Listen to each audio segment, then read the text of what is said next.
The schools were hit hard by illness this flu season, so much so the numbers will likely set records. South Dakota News Watch reporter Bart Van Cook explains.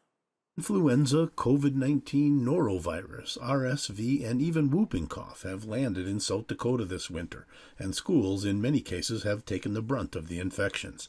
The Menno School District shut down for a day when too many students and staff were out sick, and the Lower Brule schools had to cancel a prep basketball game because too many players fell ill.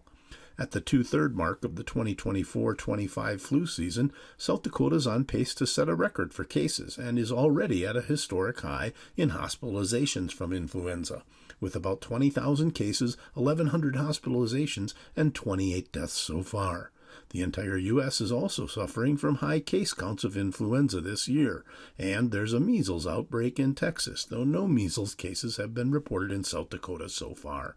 South Dakota epidemiologist Josh Clayton tells Newswatch that schools are a welcome environment for viruses and other infectious diseases because adults and children are confined indoors for long periods of time.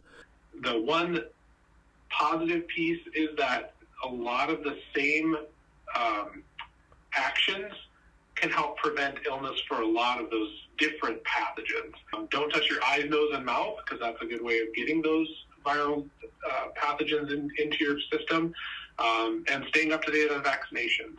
Meanwhile, a few ultra-cold snaps have not only kept people inside, but also produced dry air that enables viruses to remain in the air for longer periods. Some schools are fighting the spread of disease by cleaning more often and more thoroughly and increasing fresh air flow into classrooms.